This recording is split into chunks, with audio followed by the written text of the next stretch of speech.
agência de marketing é muito diferente de uma agência de comunicação integrada, né? A gente trabalha forte no posicionamento das marcas e dos produtos. No seu estado natural, é uma experiência antroposófica, entende? Você está ali assistindo o comportamento do consumidor. Você vê por que ele escolheu essa água, devolveu e pegou a outra. Pode crer. Isso, cara, eu sou muito fascinado por esses negócios, cara. Por isso que eu digo que hoje os nossos clientes são clientes que valorizam a gente por essa parte do planejamento estratégico e por a gente entender de comportamento do consumidor. Mas para mim foi muito fundamental. Aliás, eu acho que é difícil qualquer pessoa trabalhar com trade marketing, aprendendo sobre trade marketing sem bater perna. Não existe isso. Você precisa entender como funciona a dinâmica do ponto de venda. E isso não é teoria. Isso é prática. É observação, né? É observação, porque esse é outro ponto, né? Às vezes a gente está ali muito convictos das nossas entregas, mas a gente não escuta. Isso, acho que isso é a falha número 1 para quem trabalha com comunicação ou marketing, né? Ou mais uma vez, lugar, você está tentando né, empurrar um serviço que o cara não quer comprar, ele quer comprar outra coisa de você e você não está ali oferecendo. Eu sempre tive essa consciência, eu não saberia desenvolver um produto ou vender um produto se eu não soubesse como ele se comporta. Então eu preciso aprender sobre isso. Quem é bom vendedor mesmo nasce para vender, sabe? E isso já vem com a pessoa, ela só vai aprimorando a habilidade. É uma coisa positiva, né? Muito. Acho que as pessoas estão se libertando de rótulos, assim, da preocupação de serem taxados de alguma coisa, sabe? E de carregar uma vergonha de poder expor aquilo.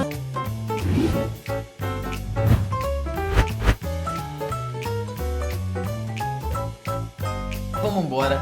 Raquel Bessa, seja muito bem-vinda ao Quinto Dia Útil, viu? Obrigada. Vamos logo pra conversa, que a gente fica falando aqui antes. Depois, não vamos perder esse negócio, cara. Que legal. Obrigado por você ter vindo aqui pra nosso cantinho gravar com a gente, viu? Eu que agradeço. Super legal. Adoro participar desse tipo de programa. Muito mesmo? Obrigada pelo convite. E é bom que você vê que começa com emoção. A gente sempre avisa pro convidado que é o seguinte, ó, você vir pra cá, não se assuste que não é sequestro, porque a gente tá num sítio aqui, aí você para na frente de umas hípicas, né? Aí tem que ligar, e aí, cara, tô certo. Cara, o GPS não ajuda a gente, né? Mas deu tudo bem, né? Exatamente. Não, eu achei que eu ia, daqui a pouco eu já tava parando ali no Elvete, a ver se tinha um evento bom pra hoje. Bom, você gosta de vir nos eventos aqui do Elvete? Faz muito tempo que eu não vou em evento, na verdade, porque a rotina não tá deixando. Mas eu gosto de... Os eventos suíços aqui. De uma bagunça de vez em quando, né? Não, é bem legal, cara. Eu já tive a oportunidade de 2 vezes vir. Tem uma comida boa, né? Tem uma música legal. Que é tudo muito legal, né? O pessoal que mexe com aras geralmente sabe oferecer coisas muito legais. Sabe receber, né? Sabe receber. Que legal. Você veio de onde? De onde você é? Conta a tua história um pouco pra gente. Eu sou de Ribeirão Preto, mas eu morei em Ribeirão 4 anos só. Minha família é mineira, né? Mineira. E eu sempre morei, na verdade, meu pai era executivo, então onde meu pai estivesse indo trabalhar, a família ia junto, né? De que área ele era? Meu pai é engenheiro mecânico. Isso é curioso falar, porque eu acho que isso fala um pouco sobre mim. Meu pai é engenheiro mecânico do ITA. E a minha mãe é artista plástica. Bem assim, dois extremos. Os dois mundos ali. Então, a gente sempre teve em casa uma educação com todo o pragmatismo ali do iteano, mas também com toda a liberdade criativa e com todo um estímulo para independência, né? Somos eu e uma irmã também, uma outra mulher. E os meus pais sempre tiveram muita essa vontade que a gente construísse a nossa independência e tudo mais. Legal. Então a gente sempre foi direcionado nesse sentido. Da química, né? Essas 2 posições diferentes. E é muito legal no mundo hoje que você tem que escolher um lado e se você, né, se você se relaciona com o outro, isso é um problema. Pelo contrário, eu sou contra essa parada, na verdade. O algoritmo também não ajuda nisso, né? Verdade. Mas olha, vou te falar que é uma experiência, viu? A minha família eu acho que é uma experiência mesmo, porque é um laboratório ali. Conviver com os meus pais e entender como eles conseguem se ajustar com tantas diferenças, né? E, enfim, muito bacana. Mas aí eu nasci em Ribeirão. Depois, com 4 anos, eu já mudei para Salvador. Eu morei também por conta do trabalho do meu pai. E aí eu morei em Salvador por 8 anos. Foi uma fase incrível, porque foi também onde a minha mãe teve a oportunidade de explorar muito o lado artístico dela, né? Salvador é uma coisa incrível. Assim, generalizando, eu acho que o Nordeste, mas a experiência que eu tenho mais intensa é Salvador. Salvador é um lugar que você aprende a ter uma liberdade, você desenvolve uma liberdade que eu acho... que você carrega para a vida, sabe? Até de respeito em relação às pessoas, de respeito a... Enfim, eu me lembro que minha família é católica, a gente frequentava a igreja lá em Salvador e tinha tanto instrumento a mais, que a gente teve no início uma dificuldade tremenda de entender como que aquilo estava dentro da Igreja Católica, né? E aí você começa a observar o quanto que a cultura abraça cada lugar, enfim. Aí você tem, dali a pouco, lavando as escadarias da Igreja Católica, né? É muito, muito mágico isso. Eu acho que isso te abre muitos caminhos. Salvador é realmente uma experiência. Recomendo todo mundo passar uma temporada. Que legal. Não, você tem razão, esse encontro de coisas, principalmente ali, que você tem uma religião que lava a escadaria da outra, né, na representação deles. Exato. Os instrumentos. Eu já vim da linha protestante, mas é a mesma coisa. Então, quando eu olho para alguns lugares, você pega uma região assim que os caras têm cavaquinho, tem o samba dentro das músicas, que eu gosto pra caramba do samba e sinto uma falta, né? Porque às vezes... Então você vê isso é necessário, porque todas as pessoas, elas estão dentro de uma série de comportamentos. E aí quando você consegue trazer isso, faz parte. Faz parte do que eles convivem, né? Não, e como consegue conviver com uma naturalidade muito feliz, né? Eu acho que isso ensina muito sobre esse respeito, que a gente ainda briga tanto, que eu acho que a gente está vendo progressos muito grandes hoje, mas a gente ainda briga tanto. Você vê que tem pessoas que ainda têm tanta dificuldade de entender a diferença do outro, né? Então, Salvador é uma imersão. Que legal. E aí você ficou quanto tempo lá? Fiquei 8 anos. Fiquei dos 4 aos 12. Então, eu peguei ali a minha primeira infância mesmo, sabe? Por isso você guarda esse carinho enorme. Você vai passear de vez em quando para lá? Já fui muitas vezes de volta para Salvador. Eu sinto muita falta. E eu sou daquelas que... Sou bastante bairrista, assim, muito apaixonada pelas coisas que eu gosto. Então, quando as pessoas falam, não gosto de Salvador, eu falo, mas por que não gosta? Não gosto porque teve uma visão muito superficial. Ficou 3 dias e está achando que pode formar opinião. Tá errado. Pode voltar lá e ficar um tempo a mais, que você tem que se apaixonar por Salvador. E você sabe que minha sogra foi para lá um tempo atrás? Eu nunca fui lá, não tive esse privilégio ainda, mas quero muito ir. Meu pai foi de lá, morou muito tempo lá. Meu pai é um mineiro, que eles chamam de baiano cansado, porque ele nasceu no norte de Minas, então ali na divisa, então faltou só um pouco para... Só um pouquinho para chegar lá. Só um pouquinho. E aí, então, ele traz muitas histórias boas também de lá. E ele recentemente viajou com meu tio. E assim, existe uma área que super desenvolvida, da parte de negócios, prédios, né? Você vê, eles falam, minha sogra falou, tem umas ruas lá que parece a Faria Lima, cara. Um negócio bem estruturado, cara. Claro. Tem a parte baixa, né? A cidade se divide assim, né? Do elevador ali, naquela região toda, né? Mas é sensacional também só ouvir coisas interessantes de lá, cara. Pois é, eu acho incrível. Eu lembro, por exemplo, eu muito pequena, tinha lá no Pelourinho, tinha um museu que chamava Museu da Moeda. E eles enfim, você fazia um tour e com a monitoria você aprendia sobre escambo, sobre troca, sobre como... E no final você ganhava moedinha de chocolate. Eu que gosto muito desse negócio de venda, compra e tal, sempre teve no meu DNA... Eu adorava ir para o Museu da Moeda. Eu ficava lá, eu sempre pedia para ir. Você vê como que é bacana, né? O Museu da Moeda no Pelourinho. Não tinha nem essa consciência do quanto isso era interessante culturalmente. Mas, enfim, você vai absorvendo. Quando você está no lugar, você vai absorvendo, né? Você não tem a sensação, a gente é formado e no final das contas a gente toma uns rumos na vida que a gente não sabe, às vezes, os detalhes que foram mudando essa direção, né? Sim. Você está dizendo a sua relação com vendas... E marketing, que é onde depois você vai construir a tua carreira. Assim, você olha para essas coisinhas e fala, cara, acho que isso teve uma mega influência. E se eu quisesse preparar alguém para isso, eu não conseguiria repetir essa dose de novo, né? Eu acho que as pessoas têm talentos, né? Que nascem com elas. A gente vai desenvolvendo esses talentos. A minha mãe conta que logo que eu cheguei em Salvador, eu devia estar no, sei lá, infantil 2, infantil 3. Muito pequena. Talvez 3 anos. Não, se eu já estava em Salvador, eu já tinha uns 5 anos. Que eu criava coisas para vender na sala. Então, assim, imagina, não tinha consciência nenhuma, mas eu não tinha consciência de que aquilo era, mas eu tinha esse instinto. Então, cortava pedaço de lixa, que a minha mãe tinha muito no ateliê, eu cortava pedaço, escrevia lixa, para os colegas afinarem a ponta do lápis com a lixa. E eu vendia aquilo. Não era presente, não era brinde, eu vendia aquilo. Vendia por migalha que fosse, mas... Tinha uma troca. Existia uma troca. A casa das transações ali, você já estava em Salvador, já estava te ensinando essa parada. Então. Exato. Mas eu acho que isso é nato, né? Eu acho que, aliás, vendas é muito instintivo, sabe? Você vê que os caras que são bons vendedores mesmo, eles não aprenderam em cursos técnicos de vendas, né? De especialização. Coisas que existem, são boas também, até já fiz alguns. Mas quem é bom vendedor mesmo, nasce para vender, sabe? E isso já vem com a pessoa, ela só vai aprimorando a habilidade. Você sabe que você toca um ponto que é até interessante a gente... eu quero continuar depois na sua história, tá? Mas fazendo um parênteses nisso, quando você diz esse ponto, assim, hoje tem muita técnica. E eu vejo muito vendedor que ele segue uma cartilhinha bem interessante, principalmente nesse formato. Você tem um pré-vendedor, abre, ele apresenta a proposta, aqueles gatilhos que já ensinaram para ele. Ó, então, você vai contornar uma objeção assim, você vai fazer isso aqui. No final, você tem que abrir, não fechar a apresentação, mas deixar uma pergunta em aberto. Quanto tempo você me retorna? Sabe, aquele negócio, você olha e fala, meu, te ensinaram a fazer essa parada. Você do lado de cá, você fala, cara, beleza, vamos lá, continue, né? Não é envolvente. Né? E por outro lado, eu acho que aquele vendedorzão nato também, às vezes, ele carrega muito disso. Que aí eu quero até entender contigo hoje, o que você pensa do espaço desses caras numa área em que vendas, eu vou falar assim, eu vou trocar vendas por comercial. Vendas dessa forma como fazia antes, eu não sei o quanto de espaço ainda, porque o marketing ele vem alimentando você em tantos canais, né? A mídia, ele conversa tanto que ele prepara a alma do sujeito, né? Ele planta ali uma sementinha no cérebro emocional, que aí vem um tirador de pedido quase. Eu não tô... Né? Um cara de comercial vai falar, cala a boca, meu, tirador.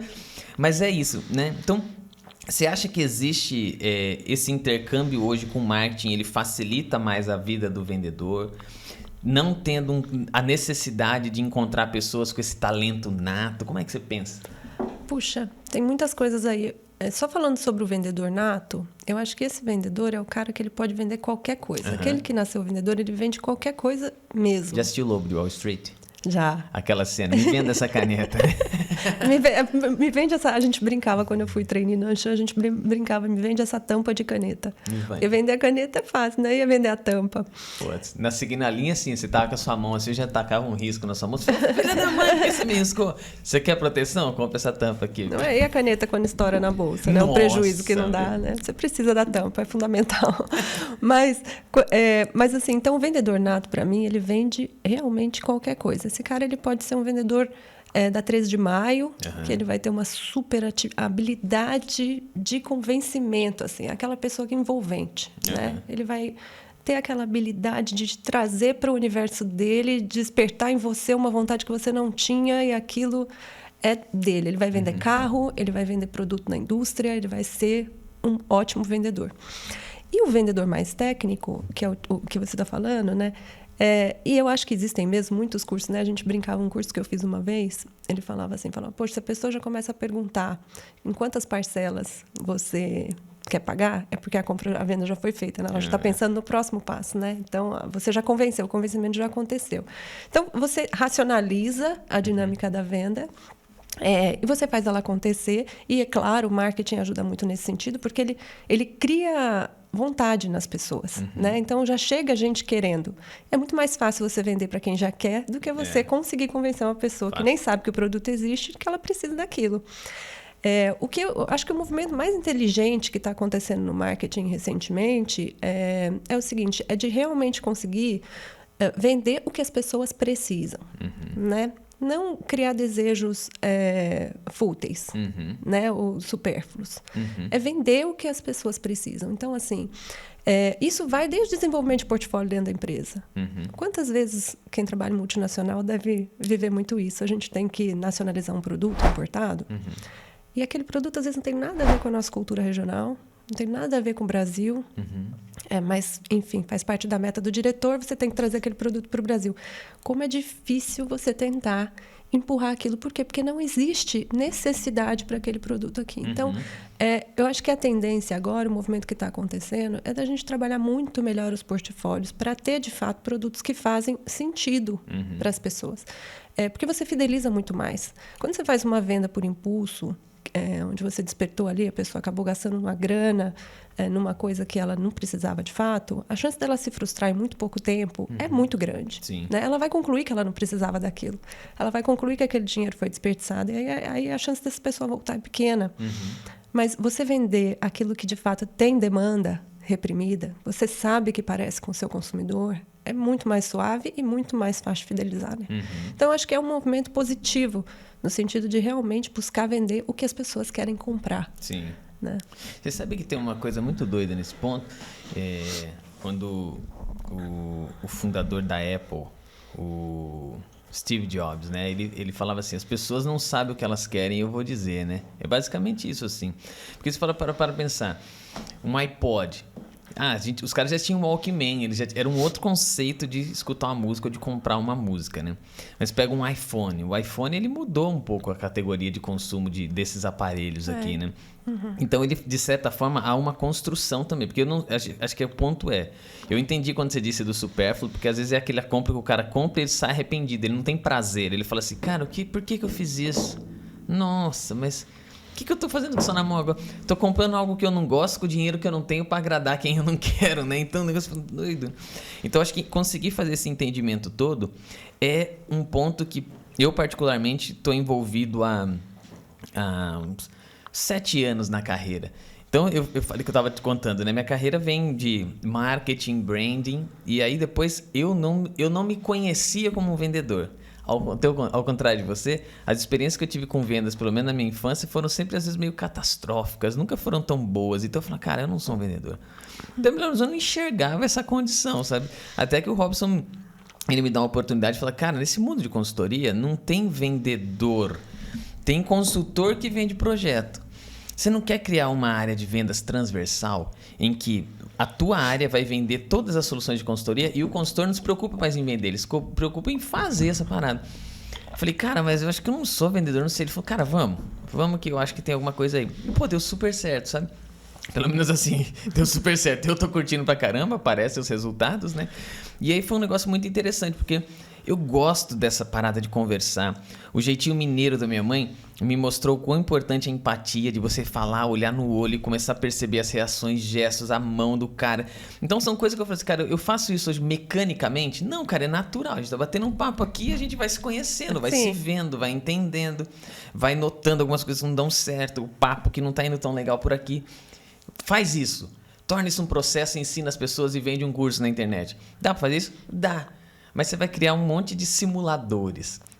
Emulação, chama né? Você não vai ter o cara que é ali, o nato. Mas eu também não sei o quanto da demanda do mundo hoje não precisa realmente desses caras que são treinados. Você não dá conta de fazer tudo, né? Eu acho que o que tem que ter é espaço para individualidade dentro do processo, né? Uhum. Eu acho que daí, inclusive, que gera diferenciação de profissional para profissional. Aí você tem uma habilidade maior, você é um ótimo vendedor, mas você tem uma habilidade maior para carros. Uhum. Então, eu vou me desenvolver nisso e vou ter mais sucesso nisso. Eu posso vender qualquer outra coisa também, eu posso me desenvolver tecnicamente para performar, mas aonde tem também aquela dosezinha de prazer, né, que te dá no trabalho. E aí eu acho que foi isso, inclusive, que me diferenciou de vendas para marketing, sabia? Porque não era o ato de vender em si que eu gostava mais, era o como, né?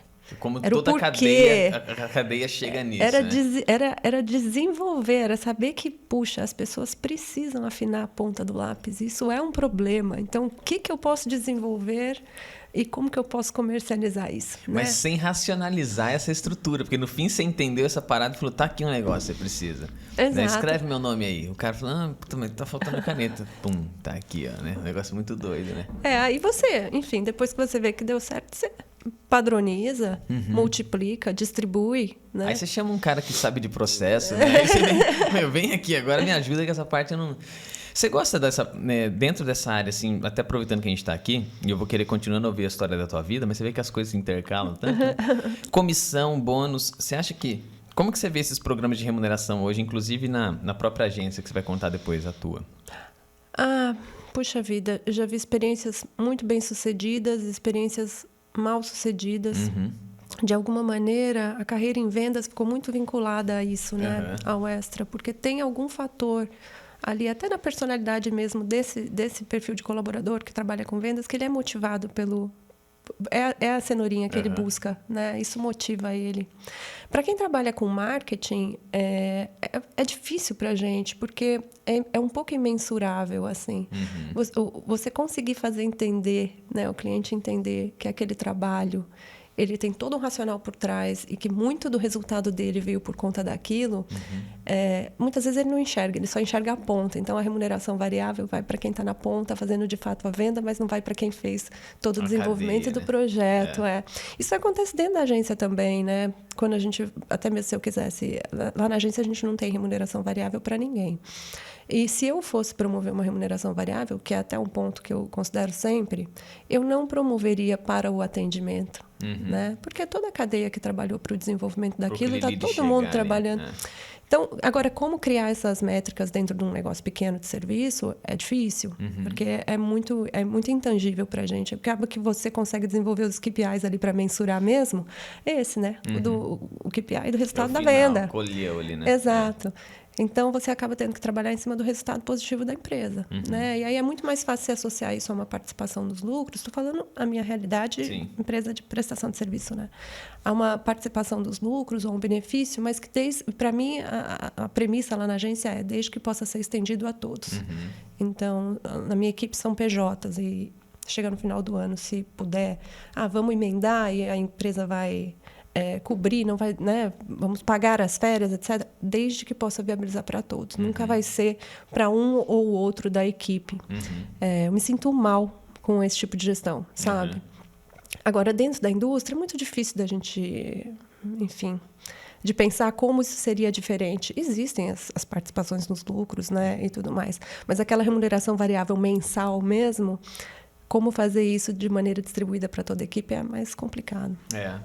Você sabe que na carreira nós somos ali em 40 e tantos, fora os indiretos ali com a gente, né? Mas a gente não trabalha com comissão também e tem uma área de vendas transversal. Mas sempre a ideia foi trabalhar com a bonificação. Então, há uma bonificação variável super interessante até para alguns cargos, chega a ser 8 salários, sem a superação, com condição de ter uma superação, colocam mais 2. Então... ali, às vezes, dependendo da posição, você tem a chance de ter até 10 salários dentro de um ano só de variável, que é legal, assim. E qual é o ponto? Justamente, a comissão me dá um pensamento de muito curto prazo. Cara, por que eu quero fechar esse projeto? Cara, porque a grana é grande e eu consigo um percentual bom. Mas, às vezes, ele não é tão interessante para o negócio. Né? Aqui não tem ganho de conhecimento, não tem isso, não tem aquilo. Aí você fala, não, mas não interessa, tem o meu dinheiro. Então, você coloca sempre uma ideia individual. Cara, funciona para todo mundo? Eu concordo absolutamente contigo. Não sei, não funciona. Eu não empurraria a goela abaixo dizendo assim, não, tem que ser só um programa de bônus, um programa semestral, anual. Porque cada empresa tem sua característica, o estilo de venda. Você também tem um público que já está acostumado.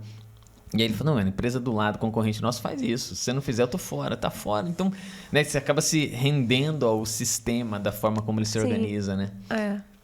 Até porque, de novo, né, pensando numa empresa de serviço pequena como uma agência, eu tenho outras áreas que podem ser geradoras de recursos. Né? A área de produção, por exemplo, ela faz negociação direta com o fornecedor, ela também gera honorários para a empresa. Agora, o mais importante é o foco na boa negociação, não é o foco no faturamento. Né? Não adianta nada se tem um faturamento super bom que não tem um resultado para a empresa. Ruins, assim, né? Ou um projeto que o seu timesheet explodiu, ou seja, você acabou tendo prejuízo, mas você teve o faturamento e aquele faturamento... E pagou a comissão ainda e aquilo não gerou resultado nenhum para a empresa. Então, eu acho que dentro de empresa de serviço pequena, acho que a gente tem que trabalhar forte hoje nessa conscientização da sustentabilidade do negócio, que eu acho que é uma coisa ainda intangível. A maior parte dos colaboradores, eles não entendem a dificuldade do pequeno empresário, já começa por aí, né? Não é fácil ter empresa. A Rocket, por exemplo, é uma empresa do Simples nacional. A gente precisa virar o ano e mudar para lucro presumido, porque o que a gente está pagando de imposto é completamente incompatível com a realidade do negócio. E isso, imagina, né? As pessoas que estão ali no nosso corpo não fazem a menor noção disso. Não chegam, né, nesse nível de complexidade. Eu nem sei se deveriam também, porque a gente não quer que percam o foco, mas de alguma maneira conseguir criar ali uma cumplicidade dentro do corpo da empresa, das dificuldades do negócio, mas assim, buscar em conjunto pela sustentabilidade do negócio, né? O nosso foco tem que ser o resultado positivo, com qualidade de vida, né? E hoje está tão difícil a gente administrar todas essas pontas, mas eu acho que trabalhar nessa conscientização é o mais importante. Esse ano eu estou conseguindo fazer muito isso na agência, sabia? Pelo menos os heads da agência, a gente começou a ter reuniões periódicas de compartilhar resultados, então eles agora estão muito mais cientes dos esforços que são feitos no sentido de redução de custos, né? Também eles entenderem que, olha, não é que o objetivo é só fazer a equipe trabalhar mais para ter mais resultado. Existe um outro lado da moeda também de redução de custos que vocês não sabem que está acontecendo, né? E eu acho que isso gera uma cumplicidade feliz, sabe? O que a Rocket faz? Conta um pouquinho dela, então, já que você disse. A Rocket é uma agência de marketing, tem 13 anos já. 13 anos. Fica aqui em Campinas? Fica em Campinas. A Rocket, eu abri a Rocket, a gente tinha uma proposta muito de trabalhar com gerenciamento de mão de obra para ação promocional, há 13 anos atrás. Promotor, aquele promotor que está na loja repondo, às vezes, mercadoria ou fazendo alguma ação. Fazendo degustação, recepcionista para evento, blitz, sabe? Gente que faz esse trabalho de passar de bar em bar divulgando produto. Porque como eu tinha saído da Philip Morris e abri a agência, essa era uma área que eu sabia que tinha muita deficiência aqui em Campinas, e eu falei, bom, vai ser uma entrada suave, e foi de fato. Eu sempre fui muito conservadora, assim, nesse sentido de dando passos em relação à agência. Eu prefiro sempre começar estudando o terreno miudinho e daí dando os passos conforme a perna, né? Mas a oportunidade existia mesmo, assim, em um ano a gente já tinha 11 pessoas na equipe, existia essa oportunidade. E eu também já vim com cliente, porque eu saí da Philip Morris já com cliente na carteira. Ela era a Philip? A Philip Morris. Ah, era ela mesma já contratou teu serviço ali? Sim, sim. Eu trabalhei para a Philip Morris acho que uns 8 anos, sabia? Tipo 8. Isso. Eu vou querer saber dessa história, porque tem muito pra falar. Assisti um filme ontem só por sua causa, né? Boa, falaremos de tabaco, pode deixar. Muita coisa acontecendo com tabaco, inclusive, né? Então, assim, para mim já existia essa oportunidade. A gente veio, desde então, nesses 13 anos, que já é bastante, né? Muita água já passou debaixo dessa ponte. A gente veio modelando o negócio conforme as oportunidades apareciam. Então, quando a Rocket começou, a gente prestava muito serviço para outras agências. Então, a gente era aquela agência tática, que não aparecia para o cliente final, muitas vezes. Mas a gente começou a oferecer estratégia de campanha promocional, que era uma área... Essa parte de trade marketing é uma área em que as agências aqui do interior elas têm mais dificuldade de se desenvolver, porque não tem tanta demanda. Então, a gente começou, como era a minha área de especialidade, a gente começou a fornecer nesse tipo de serviço. Dali a pouco fazia sentido a gente ter os nossos clientes próprios disso, não ficar sendo só o terceirizado. E aí nós fomos crescendo até que, inclusive, o digital ficou, que não é a minha área de especialidade, mas ficou impossível não incorporar dentro da agência. Aí a gente busca especialistas, né, para compor equipe. E hoje a gente é uma agência de marketing. Eu gosto de falar isso porque eu acho que uma agência de marketing é muito diferente de uma agência de comunicação integrada. Né? A gente trabalha forte no posicionamento das marcas e dos produtos e ajuda os clientes a pensarem no seu cronograma de atividade. É uma agência muito mais voltada para a estratégia. E aí, consequentemente, os projetos de comunicação e campanhas vêm a partir disso. Mas a gente não trabalha em cima de um briefing pronto para entregar uma campanha específica. A gente trabalha desenvolvendo a estratégia de marketing do cliente junto com ele. Isso, assim, particularmente é o que me dá prazer. Eu sou uma pessoa de planejamento, então é a parte que me dá prazer também no trabalho. E nessa fase da vida também eu já gosto de trabalhar tanto com pessoas que constroem e intrigam e te desafiam também, como com essa parte mais voltada para a estratégia. Quantas pessoas hoje são lá? 20 pessoas. 20 pessoas. Mas e essa mão de obra de promotores, elas são terceirizados? Sim, são terceirizados. Hoje a gente já nem entrega mais essa parte do trabalho. Quando a gente tem alguma demanda nesse sentido, a gente terceiriza. Hoje o nosso trabalho saiu muito dessa parte tática de operacional, de ativação mesmo, de ponto de venda. Então a gente hoje é muito mais concentrado em desenvolver a estratégia, o que deve ser feito, como ela deve aparecer, e aí a execução mesmo, a mão de obra, a gente terceiriza. Entendi. Então, a agência de marketing, realmente. Não estamos falando de uma agência de publicidade que você vai ter design. Talvez você tenha lá dentro para a própria construção de estratégia, Sim. mas não para diagramar, para fazer esse tipo de trabalho. Não, a minha equipe é multidisciplinar e, basicamente, a parte de equipe é como de uma agência de comunicação. A diferença está na condução, no foco. Né? A gente gosta de trabalhar junto com o cliente no desenvolvimento do planejamento estratégico de marketing dele. Então, o nosso trabalho parte daí. Nosso trabalho não parte do briefing do cliente já pronto, de uma estratégia já fechada. Então, a gente tem a oportunidade de interferir positivamente muito mais no andamento de todo o cronograma de trabalho dele. Né? A gente eu acho muito mais fácil, assim, até porque quantas vezes, trabalhando com comunicação, chegam briefings engessados, né, para a gente entregar campanhas, aí você fala, puxa, mas não sei se isso Será faz que o público-alvo sentido. será que é isso mesmo? Conversa? Mas o target está Entendo. certo, mas isso daqui, mas e o posicionamento? Mas está faltando alguma coisa aqui e você não tem a liberdade de interferir nisso. Então, como a gente trabalha no planejamento junto com o cliente, a gente tem muito mais espaço e acaba fidelizando os nossos clientes também, porque a realidade das empresas hoje, especialmente das que a gente trabalha, é que elas... E basicamente, ninguém tem esse luxo mais de ter equipes tão robustas para terem todos os especialistas do mundo ali dentro. Eles precisam de suporte, né? E é a nossa oportunidade diferencial para fidelizar os clientes também ali. Não, imagino, cara, tem demanda demais para isso, porque hoje tudo que as pessoas querem eles vão contratar um serviço específico, e os caras falam, mas quem é a tua persona? Me diga quanto... Aí o cara fala, cara, não tenho resposta para nada disso. Tadã, vem aqui para Rocket, né? A gente vai te ajudar nessa parada. Vamos pensar, vamos dar um passo para trás, né? Pensar lá do começo, né? Talvez você está aí pensando que você precisa disso, talvez você não precise disso, você precisa disso mais alguma coisa ou menos alguma coisa. Sim. Até dentro da... Por exemplo, uma coisa que não é uma ferramenta, não é uma metodologia proprietária, nem um pouco, mas a gente gosta de trabalhar dentro da metodologia da construção da jornada do shopper, né? Então, você vai desde o conhecimento do produto ou da marca até a fidelização, entendendo quais são os bullet points que você precisa ativar. Você identifica os que já existem e os gargalos, né, do que está faltando para você saber ser mais assertivo, porque ninguém hoje também tem muito dinheiro mais para ficar testando. Né? A gente precisa ir modelando. E é o que eu te falei, especialmente no perfil de clientes que a gente atende, porque hoje, ainda muito concentrado nessa especialidade de varejo, a gente atende clientes que são redes varejistas regionais.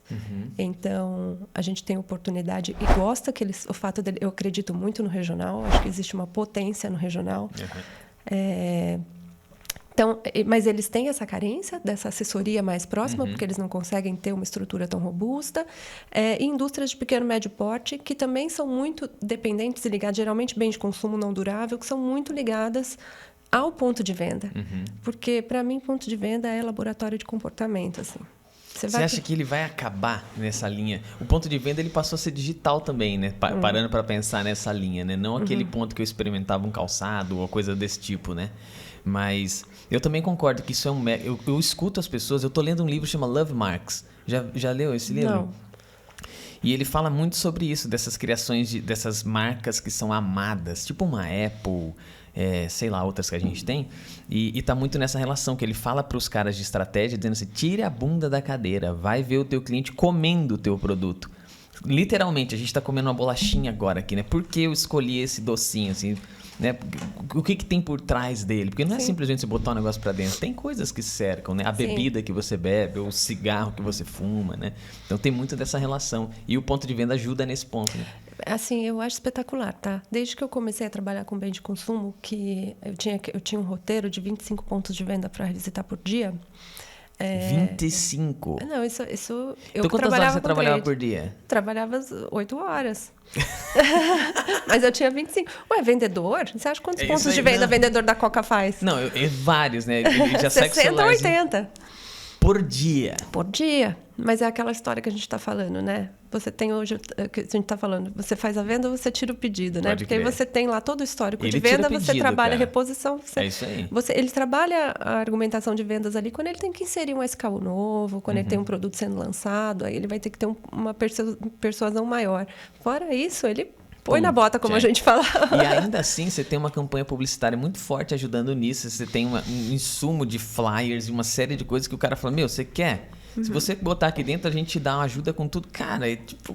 não tem você vem com todo um pacote, né? Existe todo também um merchandising por trás que é negociado. Essa daí já era a minha parte, porque na Philip Morris, pelo menos, eu não sei como é hoje, mas quando eu trabalhava lá, a área, ela trade marketing, que era a área que eu respondia, era subordinada a vendas. Então, a gente duplava com o vendedor. Eu tinha um roteiro e esse meu roteiro era atendido pelo vendedor também. Eu não atendia todos os pontos de venda deles, porque eu atendia os de maior potencial, de comunicação, inclusive, fazia negociação de peça de merchandising, limpeza de peça, troca de comunicação, inserção de produto novo, SKU, lançamento, etc. e tal. E essa rotina de você visitar 25 pontos de venda te desenvolve nesse sentido. Eu acho que isso foi tão fundamental. Acho que, na época, meu pai deve ter ficado desesperado, porque é uma super exposição. Sim. Eu era muito nova, né? 23 anos, é uma super exposição e você pega de tudo, né? Engenheirão lá ficou, cara, falou, que mundo. Onde está se metendo? Mas para mim foi muito fundamental. Aliás, eu acho que é difícil qualquer pessoa trabalhar com trade marketing, aprendendo sobre trade marketing sem bater perna. Não existe isso. Você precisa entender como funciona a dinâmica do ponto de venda. E isso não é teoria. Isso é prática. É observação, né? É observação. Cara? Então, assim, você entende o comportamento do consumidor quando você para observar ele no seu estado natural. É uma experiência antroposófica, entende? Você está ali assistindo o comportamento do consumidor. Você vê por que ele escolheu essa água, devolveu e pegou a outra. Pode crer. Isso, cara, eu sou muito fascinado por esses negócios, cara. E aí, isso acontece também no universo digital, claro, né? Mas aí você tem um outro tipo de mapeamento, de leitura, uma leitura muito mais fria. Mas, para mim, nada substitui essa vivência de ponto de venda. E aí, quando começou essa discussão que você falou de, mas o ponto de venda vai acabar... Isso, sei lá, 4, 5 anos atrás, esse era o grande argumento, né? Mas o ponto de venda vai acabar. A gente já vê hoje, na prática, que não vai acabar. As expectativas é que são completamente diferentes, né? Hoje, as pessoas elas não precisam ir na loja para comprar. Elas querem ir na loja para comprar. E aí elas têm uma expectativa diferente, porque elas estão dedicando o tempo delas para aquilo. O que você está dando em contrapartida? Né? Que é o que a gente fala. Qual a experiência que você oferece para aquele consumidor? E isso é que está sendo um grande processo de desenvolvimento para todos, né? A Fast Shop é uma das lojas que eu gosto pra caramba de ir quando eu tô no shopping, porque ela oferece experiências muito legais. E eu tomaria a decisão de comprar lá depois de algumas que eu já tive. Sabe quando você senta naquelas mini salas que eles montam, com aquele home, aquela TV legal, e ele começa a te contar os atributos, cara? E eu falo, cara, eu vou levar esse negócio, bicho. Eu vou levar. Cara, eu não vou nem pegar meu celular, porque você fala assim, mas é simples agora. Eu vou falar pra mim, dá 2 minutos só que eu quero ver aqui desses produtos que você tá falando, como é que tá o mercado. Você olha assim, cara, vale a pena, né? Porque eu entendo realmente o ponto de venda, e eu tava lendo um material ontem, me preparando pra gente bater um papo, e fala sobre justamente isso. É difícil hoje o cara andar na rua da cidade dele, do comércio regional dele, batendo de porta em porta para saber quanto algo... Ele já sabe, cara. Ele já fez esse pré-mapeamento frio, de internet lá. Agora ele fala assim, agora onde é que eu me recebe bem? Foi aquela loja, não sei o quê. É lá que ele vai. Ele fala, cara, deixa eu experimentar esse negócio aqui. Ele pode até comprar online, né? Mas ele vai comprar daquele que ele teve uma boa experiência. Exatamente, cara. Então, a experiência que eu já trouxe pautas aqui, convidados com... Nossa, sensação. Bruno Andrade, por exemplo, que trabalha na Qualtrics, da SAP, que só mede experiência, cara. Quer dizer, ele é diretor lá e o trabalho do time é o quê? Medir experiência o tempo inteiro. A Uber faz isso, a Disney faz isso. O tempo inteiro ele quer saber... Você falou da água... Eu sempre trago a água da Coca, então ninguém paga nada, eu vou falar o que eu quiser das marcas agora. Então eu trago a água lá a Cristal, que é da Coca-Cola. Só que a Cristal da Coca-Cola é a seguinte, ela é mágica, né? Porque você pega ela, é durinha, mas a partir do momento que você abre... Cara, você tem que ser super cuidadoso ao trazer aqui, senão ela dobra, mas já faz aquele salseiro tudo. Eu falei, não, convidado, pô... Eu já vi convidado e eu mesmo sofrendo, que eu falei, não levo mais. Na hora que eu peguei a da Coca, eu falei... Não, essa embalagem é ruim. Eu fiz exatamente isso. Se alguém tivesse lendo, eu falasse assim, cara, o que acontece? Mas a minha ajuda o planeta, eu uso menos plástico, etc. Aí você fica no dilema, né? Aí eu vou ajudar o planeta e falo assim, cara, mas no fim é plástico e eu quero ajudar o meu convidado. Eu torço para as duas serem recicladas, então eu vou ajudar como? Eu vou pegar essa aqui e vou botar no latão de reciclável, assim, que acabou. Quer ajudar, faz de vidro, então. Ou vidro não ajuda? Sei lá, cara, faz um negócio de papel, meu amigo, que tem a condição de sustentar essa água por 10 dias lá dentro, acabou, cara. Então é muito... Eu concordo absolutamente contigo que essas observações... Aliás, você tá... Eu tô no meu 9º ano de carreira e eu cheguei em 2013 e fiz um trabalho de marca para estruturar isso mesmo, a estratégia. Então eu vinha de marketing, gostava dessa parada. Falei, vamos por esse lado como marca, né? E esse ano que vem agora, eu fiz uma proposta já pro Robinson, que é o fundador da carreira, e eu falei, cara, eu quero tirar a bunda da cadeira. Eu quero fazer isso que você tá falando. Só que, mas a gente é diferente. Mas eu quero ir atrás do cara que usa o nosso software, eu quero bater um papo com ele, eu quero ver a demanda do dia a dia dele, eu quero ver as coisas que ele responde e onde é que a gente entra nesse meio caminho. Porque eu quero estruturar um negócio bem legal em cima disso. A gente já tem uma área de inovação legal que trabalha de aprimorar o nosso produto, mas coisas surgem. Cada convidado que vem aqui traz umas ideias que eu falo, cara, que da hora, isso aí é bom, isso a gente pode aplicar, né? Então eu acho que esse convívio é muito doido. E a pandemia... de certa forma, mostrou o quão valioso ele é, né? Eu não sei como você passou por essa época, mas... Só fazendo um comentário, só para reforçar uma coisa, pegando um gatilho que você deu agora, só para reforçar uma coisa que eu acho que diferencia, por exemplo, o marketing da comunicação, né? Quando a gente faz, por exemplo, um KV de uma campanha promocional para supermercado, que é uma coisa que a gente faz muito lá na agência, depois, quando você pega esse KV, que é aquela master de comunicação, com todos os claims, todas as mensagens-chave que a campanha precisa ter, você precisa desdobrar isso para a ponta de venda, né? E aí, qual que é o natural de quem trabalha com comunicação? Pegar esse master, desdobrar em formatos diferentes e aplicar. Qual que é o raciocínio dentro da agência? E é por isso que a gente precisa conhecer ponto de venda. Cada material, ele precisa ter uma mensagem específica para o local onde ele vai abordar aquelas pessoas, né? Então, quando você chega, por exemplo, num supermercado, você precisa ter materiais de impacto, porque você precisa ser chamado a atenção para aquilo. Então, talvez você não precise ter todas as informações ali. Sim. Você precisa ter as que chamam mais atenção. Quando você já está na gôndola, você precisa ser que a comunicação é na cara das pessoas, geralmente com um stopper ou com material na altura do seu olho. Você precisa falar sobre a mecânica da promoção ali, porque é ali que você ensina como participar. Então, se você não pensa na jornada, no fluxo da loja, você não entrega os materiais que você precisa entregar. Você pode entregar comunicações em vários formatos muito bonitas, mas você não consegue conversar com o momento das pessoas. E eu acho que essa é uma grande virada de chavinha importante que geralmente a gente pensa pouco em agência. Agora, falando sobre pandemia... Mas então vamos voltar antes, depois a gente vai voltar para porque isso é muito legal. Existe uma briga eterna entre a agência de publicidade e a agência de marketing, né? Porque assim, o cara do marketing é esse que pega no pé e é chato, mas não tô falando que é chato porque é ruim, não, porque aquele cara fala, não é por aqui, porque a estratégia não é essa. E o cara de publicidade fala, mas eu acabei de ganhar meu leãozinho aqui agora com as peças que eu fiz, eu sou bom pra caramba, né? Como que é essa... Não, eu acho que não existe essa rixa, talvez não exista tanta consciência, assim... São poucas as agências de marketing aqui no nosso mercado. Geralmente são agências de digital ou agências de comunicação. Então, eu acho que talvez não exista tanto essa consciência. A consciência começa a partir do cliente, daí quando ele vê na prática a diferença do resultado dos materiais. Entendi. Pra gente é uma situação, pra gente que trabalha com marketing, é uma situação confortável, porque a gente se apega nisso para ser o nosso diferencial. Assim como provavelmente tem outras coisas de comunicação integrada que a gente provavelmente entregue pior. Por exemplo, o aspecto publicitário da coisa, né? Os nossos trabalhos em marketing não são pautados em publicidade. Eles podem ter também, mas não necessariamente. Né? Pode ser que a gente elabore pra caramba ponto de venda se o foco for aumento de ticket médio ali. Né? O foco não é, por exemplo, gerar fluxo na loja. O foco é aumento de ticket médio. Então, eu vou trabalhar fortemente dentro da loja. Vou ganhar muito menos dinheiro, porque a minha comissão vai ser muito menor. Mas é o que o cliente precisa.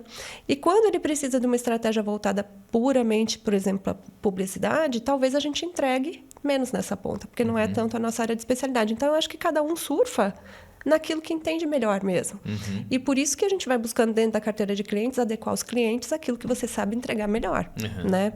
Por isso que eu digo que hoje os nossos clientes são clientes que que valorizam a gente por essa parte do planejamento estratégico e por a gente entender de comportamento do consumidor. Não que a gente entregue todas as pontas do trabalho precisa, né, de maneira excelente. Ninguém vai fazer isso, né? Voltando no que você disse lá, as habilidades que a gente carrega, pelo menos na crença, então... Nós acreditamos no mesmo Deus. Vamos pegar a ideia do Deus criador lá dos judeus que, né, interfere no nosso comportamento agora. Ele deu uma habilidade para cada um para trabalhar em conjunto. Ele não falou assim, eu quero que você saiba tudo. Todo o conhecimento, todo o poder e toda a condição de estar presente todo o tempo é minha, meu. Eu tô te dando esse pedacinho, se junta com aquele e faz essa parada, né? E é isso aí, você tem que se achar realmente onde... Exato, você tem que se desenvolver bem naquilo que você é bom. Você não tem que se desenvolver bem em tudo. Né? Fato, eu concordo. Cara, e aí tem uma ideia de pensamento muito doida que eu sou contra um pouco esse movimento que existe agora de eu posso todas as coisas e eu quero... Não necessariamente, eu acho que você sabe uma fraqueza e fala, não é por aqui que eu quero e eu vou focar...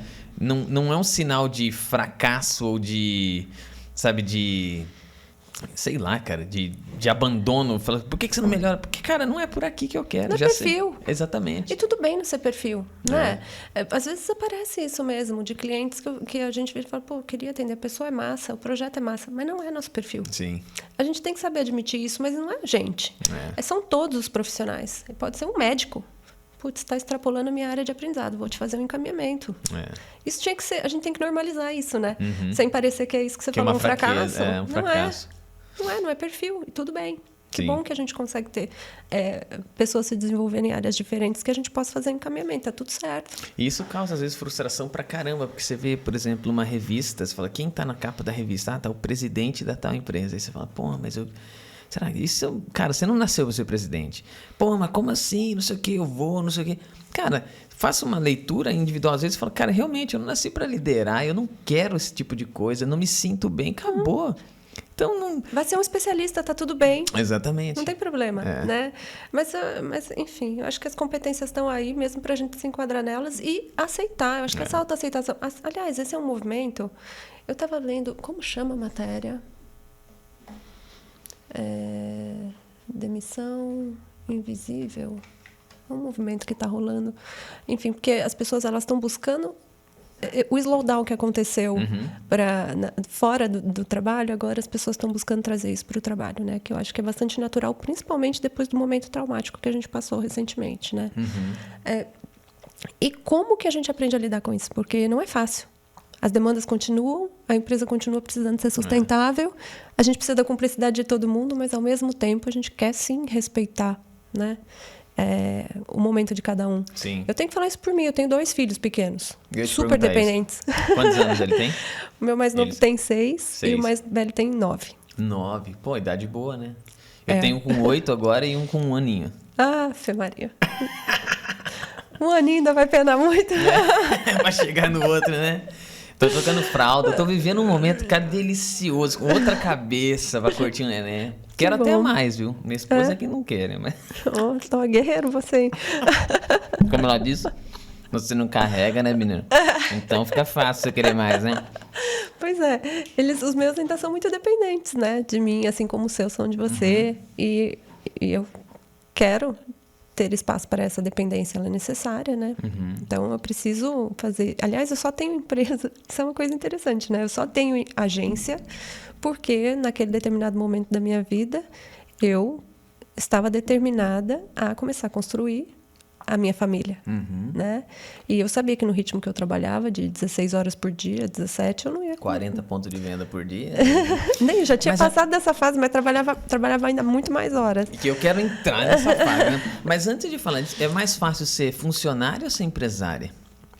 O que eu acho que é mais fácil, a minha opinião particular, Nenhum completamente. Não, eu acho que é mais fácil ser funcionário. Funcionário. Eu não, Então, onde é que você foi buscar seu alento em montar uma agência? Tipo assim, será que é num momento de loucura, eu acho. Eu acho que é mais fácil ser funcionário e é da minha personalidade. Assim, sentimento de dono não é... eu acho que é uma competência, um comportamento... que não é só de dono, né? Então, assim, eu não preciso ser dona para me dedicar como se eu fosse. Isso aí, concordo. Talvez por isso eu tenha sido reconhecida sempre nos lugares onde eu trabalhei. Eu não precisava ser minha para eu me esforçar. Pode crer. Na medida do que eu achava que era necessário me esforçar para as coisas acontecerem. Ter empresa, enfim, é o global da coisa, né? Se você trabalha num lugar como colaborador e você, enfim, a empresa não está bem sucedida como um todo por algum motivo, a responsabilidade não é sua de resolver. Quando você é o dono, a responsabilidade é sua de resolver, né? Você pode compartilhar, você pode pedir ajuda, mas assim, quem tem que dar conta da solução é você. De pensar a quantidade de famílias que se conectam aqui. Eu acho isso uma responsabilidade muito grande, um gerador de ansiedade gigantesco. Sim. Então, mais fácil eu acho que é ser colaborador. É mais vantajoso? Não sei. Assim, eu não conseguiria ter ficado tão perto. Até os 3 anos de idade, os meninos tinham berço dentro da agência. Eles ficavam pelo menos meio período comigo dentro da minha sala. Eu acho que isso é um privilégio que eu construí por ser dona da agência. E eu busquei isso. E se eu não pudesse realizar aquilo, eu ia ficar muito frustrada. Porque por que eu tinha saído de uma carreira que estava indo super bem, se eu não poderia materializar aquilo que era o meu sonho no momento, que era me dedicar à minha família também, né? Conseguir conciliar a vida pessoal, a maternidade com o trabalho.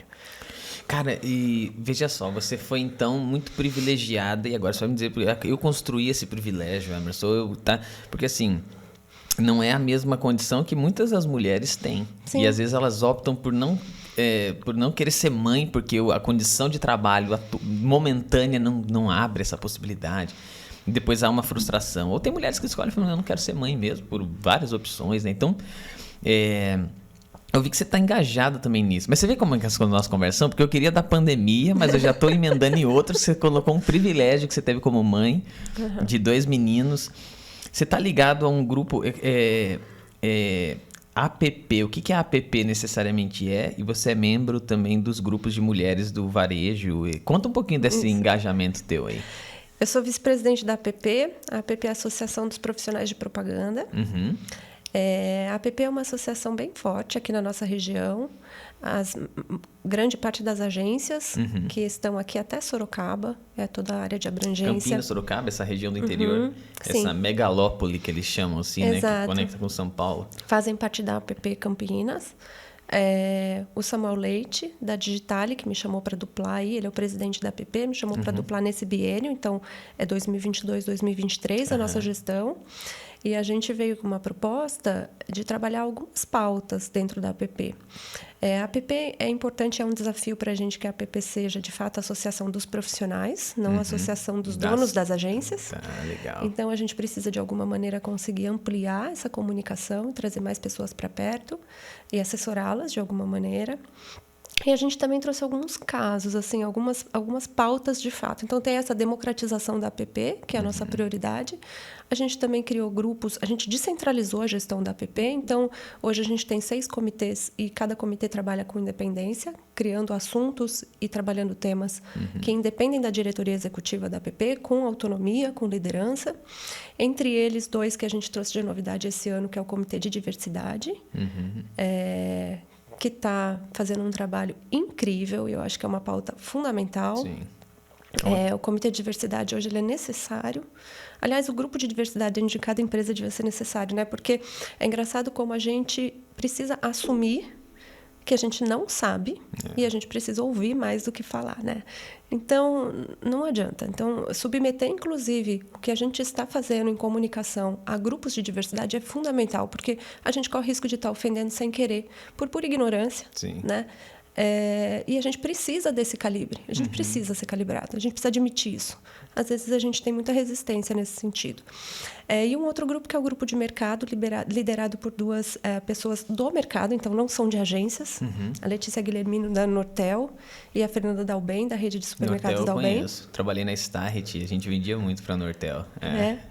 Então, e o objetivo delas é também conseguir fazer essa intermediação, essa interlocução entre o que o mercado precisa e o que as agências entregam.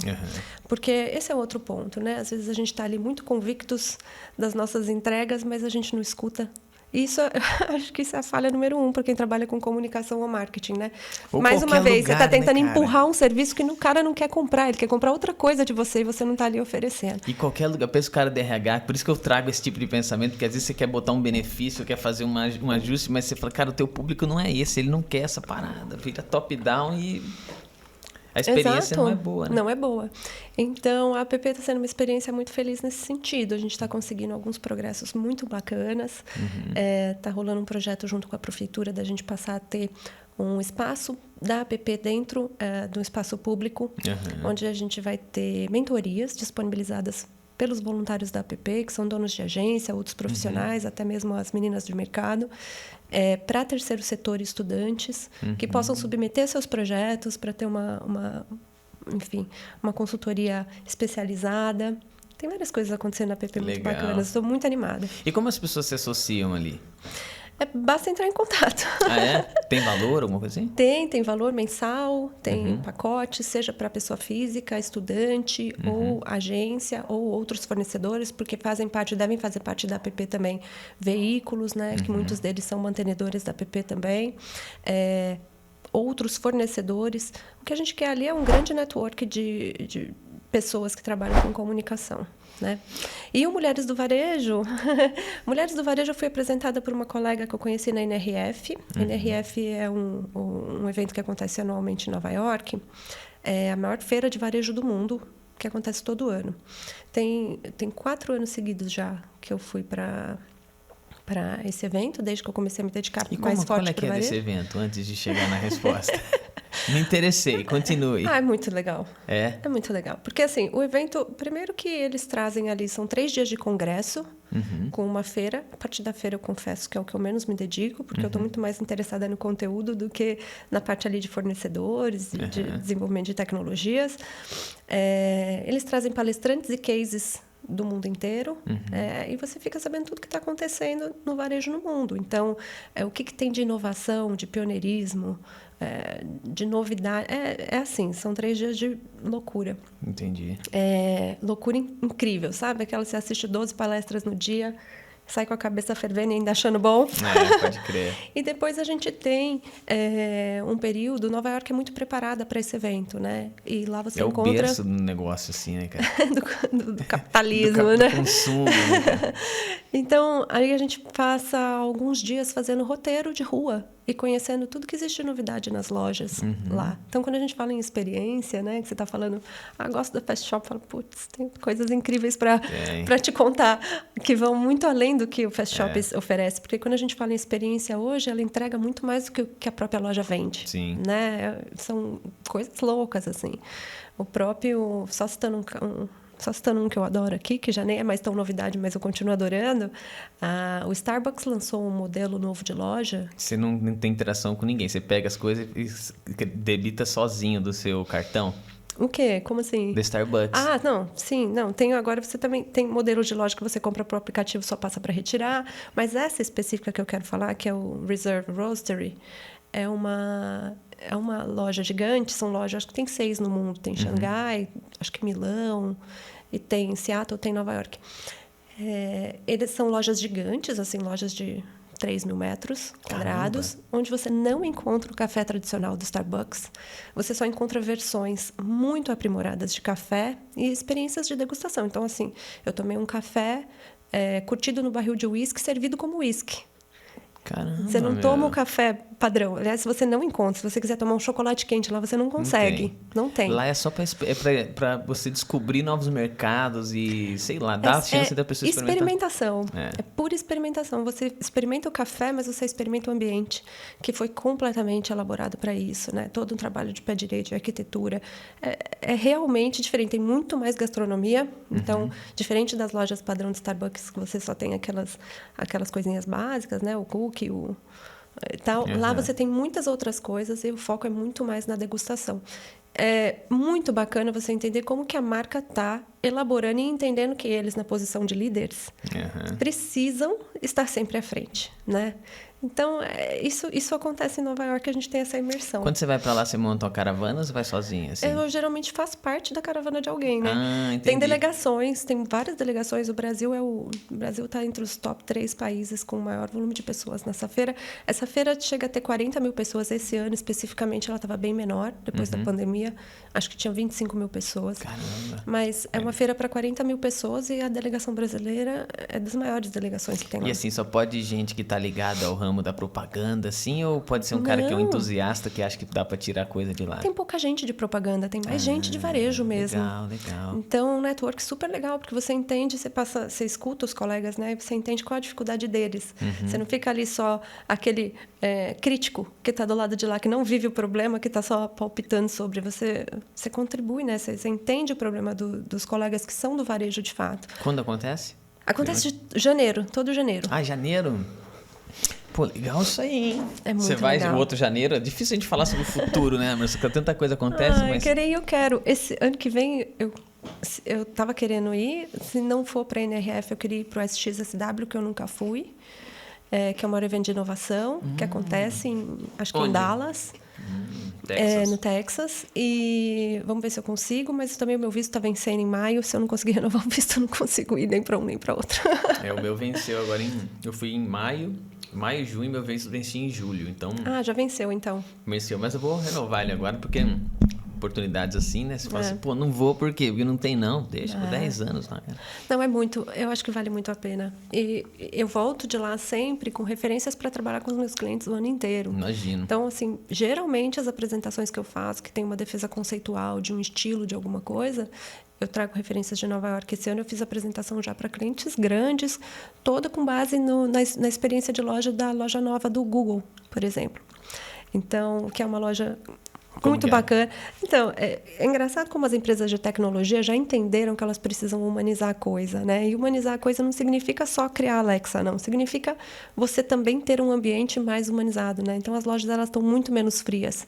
Elas têm todo o aspecto tecnológico. O varejo vai morrer? Aí você fala, olha, cara, que a tendência não é que ele aconteça assim. É outra coisa que você tem que oferecer, mas ele não vai morrer, né? Pode ser que a venda não aconteça ali, mas as pessoas querem poder ir, né?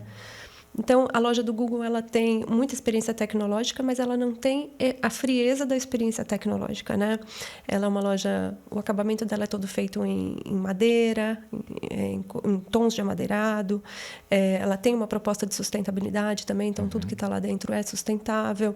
Ela tem vários boxes com experiências interativas que você entra para...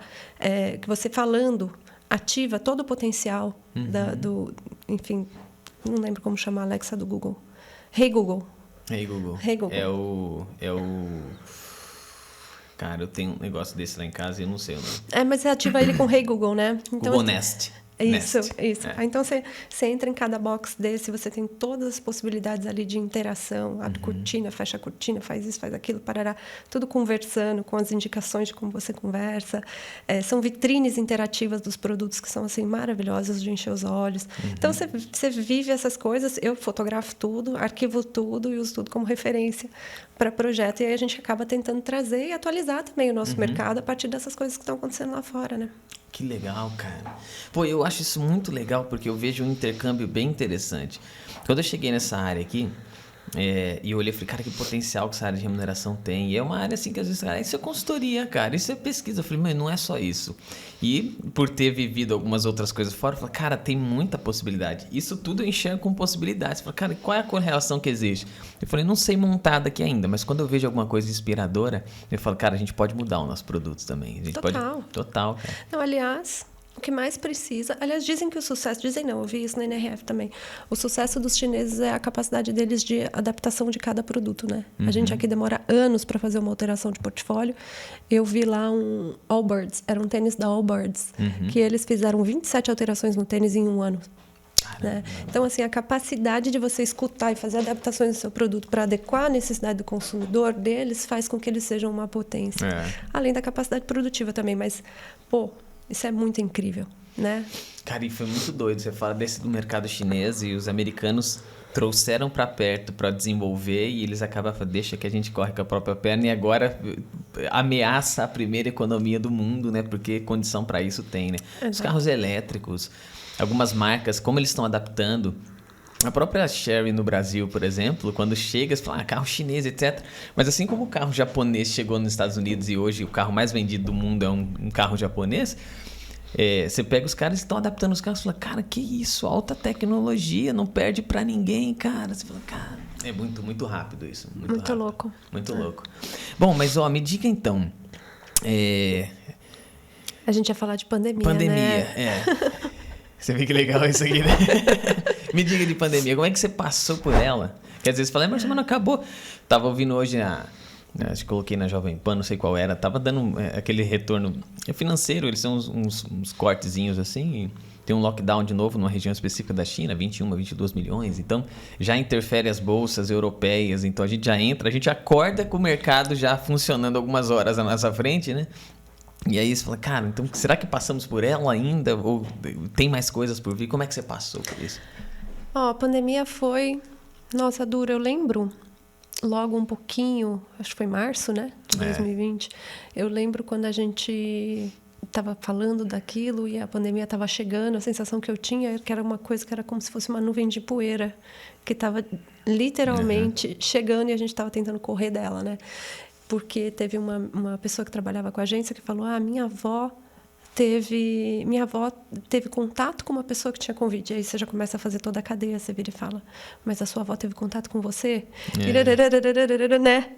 E aí a gente entrou num momento paranoico necessário, eu acho, porque o isolamento era fundamental. Do ponto de vista de agência ali, como que foi gerenciar a situação, a gente migrou tudo para a nuvem numa velocidade da China, né? E todo mundo foi embora, todo mundo aderiu ao home office em menos de um mês. Eu tive muita dificuldade de aderir ao home office, eu sou uma pessoa muito offline ainda.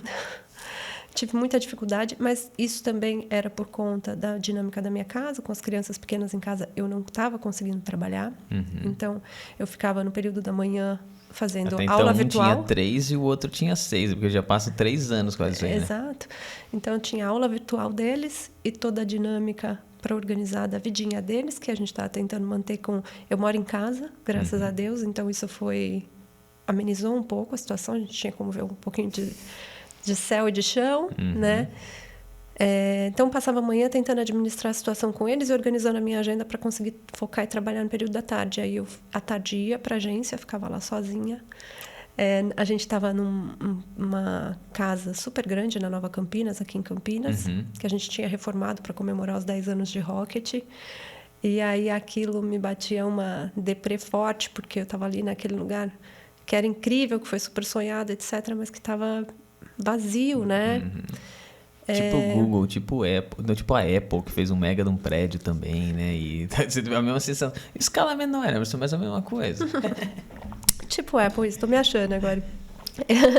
E aí eu fiquei indo, era importante para mim aquela rotina, porque aí eu conseguia pelo menos 5 horas de trabalho, ficar totalmente concentrada para desovar as coisas que eu tinha para desovar e ainda tentando administrar toda essa loucura que estava sendo as pessoas se adaptarem às suas vidas, né? O que eu percebi, que daí passou a ser uma prática na agência, é que a gente precisava normalizar a dificuldade que estava acontecendo, né?